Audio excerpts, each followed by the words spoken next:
Welcome back with another video. Been a long time, but of course, we're back. And today we're talking about West Indians in the IPL.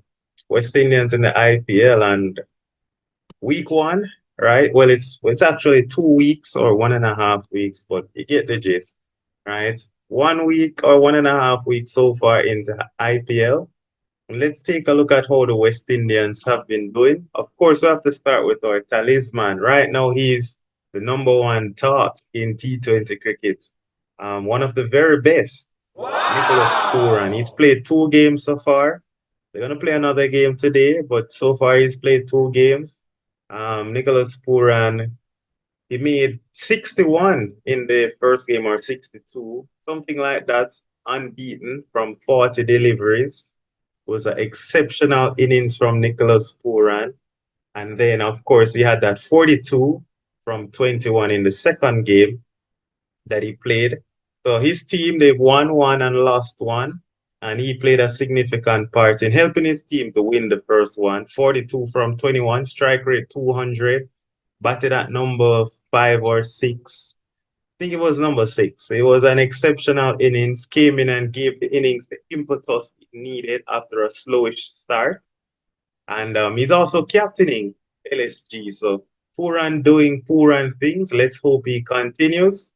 If I was to give him a rating out of 10 for captaincy and his impact at the bat, 9 out of 10. I still think that in the field, Pooran can be running around a bit more. I think taking his catches, he looks good, but looks a little bit slow. He looks slow in the outfield. But of course, Pooran is good. He's good. He's good. I want him to look as electric as his other West Indian counterparts. But Pooran exceptional. 9 or 9.5 out of 10 from me. Shimron Hetmeyer. Many would be saying that Hetmeyer, he needs to have a very good IPL in order to get back into West Indies squad. So far, we haven't seen much of him, so I can't really give him a rating. In the first game, his team got off to a blast, but then he only scored 5 runs. His team won by a city block in the first game anyway. He came in to just give the finishing touches, but it didn't happen. In the second game, his team batting first again. When he came in, he slapped a 6, slapped a 4. He made 14 not out from 7 deliveries. That's very good finishing. He came in with like 3 overs to go, scored 14 from 7, not out. And then in the third game yesterday, he didn't get a bat. So Hetman, it's very difficult to judge him. In the field, he's been electric. He's been taking catches at backward point. He's taking catches in the cover. He's been in the slips. He's patrolling the boundary. Hetman is doing everything. So it's difficult to judge Hetty so far. So let's wait and see for when his moment comes with the bat. But so far, we can clearly see that Rajasthan has pigeonholed Hetmeyer as a finisher. He's been given that role clarity. He's not going to get dropped, by the way. Many persons wondering if Rovman Powell is going to get in. I don't see it at this point because Hetmeyer is the body of work that he's done for Rajasthan in the last 2 years is sufficient to keep his spot in the playing 11. So Hetmeyer is fine, his impact, and you can see the attitude from the guys around him. They highly respect him. So Hetmeyer is fine in the team, but I don't think we're going to get to see Hetmeyer build innings. We're more so going to see Hetmeyer coming in, 5 overs to go, slug a few. That's the role that he has been given to do. So that's Hetmeyer's job. Azari has had a tough time of it so far in the IPL. 1 wicket, that big wicket of Liam Livingstone. Liam Livingstone playing across the line. It was a length ball, swiping across the line and, getting the edge. Just a feather through to be taken by the keeper, Dinesh Karthik. And that's Azari's 1 wicket. But it's been expensive economy of about 12 strike. He's bowled what? 58 deliveries so far in 3 games and only 1 wicket. 115 runs against Alzari in 58 deliveries. That's poor. Come on, Alzari, man. as an express seamer, and he's been bowling over 150 clicks. So he's bowling fast, he's bowling vicious, but the length, Alzari just keep being way back of a length, right? He's not bowling that good length, it's just everything short. He's been short, they'll give him a lick, go shorter, get some more lick. So I'd like to see Alzari adjusting based on the surface. And in India, it's here in the subcontinent, you gotta pick up the ball, man.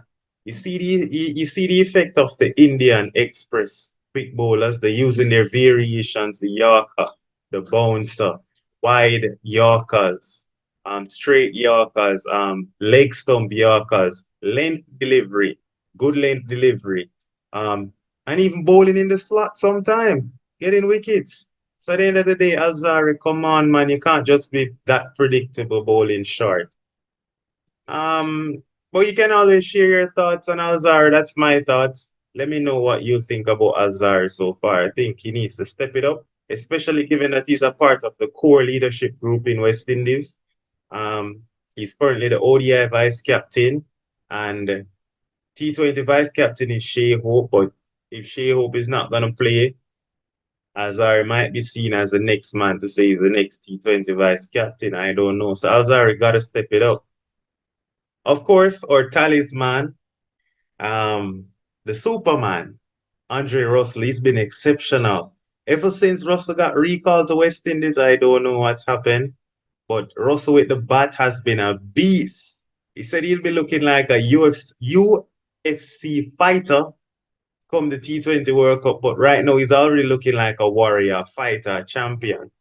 Since his return to West Indies, 50 odd of 25 deliveries versus England, smashing some sixes. In Australia, 71 of, I think, 29 deliveries. In BPL, he's doing it. And finally, no, he did it in the ILT20, and now he's also doing it against um, bowlers in IPL. So, and he's doing it against quality as well. Bhuvaneshwar, Kumar, Natraj, and some quality guys that you'll expect him to face up against in the T20 World Cup. He did it against Australia quality bowling as well. So far, Andre Russell has looked really good. He did it in KKR's practice match as well versus Mitchell Stark and those guys. So Russell is in supreme form with the bat, and he's always going to get wickets with the ball. The only issue with Russell with his bowling is his economy. If you look at it, nine, you'd want to see an economy of 8 point something or 7 point something. So, but he's a strike bowler. He gets wickets, but he's just a tad bit expensive.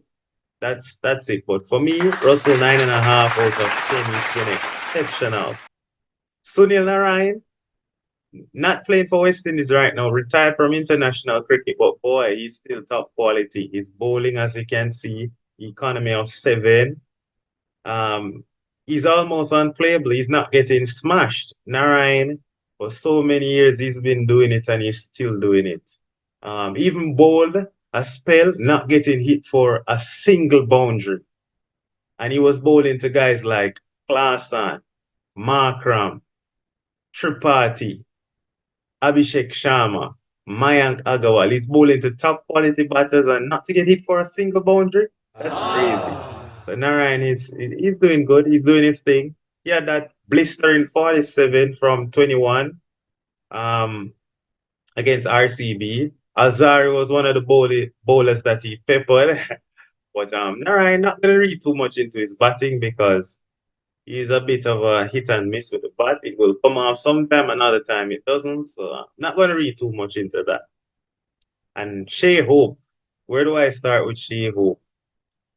Guys, when I tell you that the Indian media, they severely came harsh on Delhi Capitals for playing Shea Hope was criticized a lot. Why is Hope in the team? He shouldn't be playing. He shouldn't be playing. He got to play the first game and scored 33 of 25. And I thought it was a very good innings. I think he was one of their top scorers as well. 33 from 25. And then he got dropped. He took a catch. Um, strike rate 130. He did well and he got dropped. And I don't think that's fair, but that's how it is in the IPL. After a good game, He still can be dropped. And David Warner, I don't think he's going to get back in the team because they have David Warner, Privy Shaw, and Mitchell Marsh. That's more likely going to be their top three. And Hope is not going to play if he's not batting in the top three, to me. So I can't see him getting back in the team. But it was good to see Hope in the IPL and showcasing that his quality, his style of play definitely will be needed in the T20 World Cup, where he's kind of like an anchor batting in the top three. And, he can play the situation well, especially if it's a 160, 170 game. J Hope's style of play is then a must go to, a must turn to.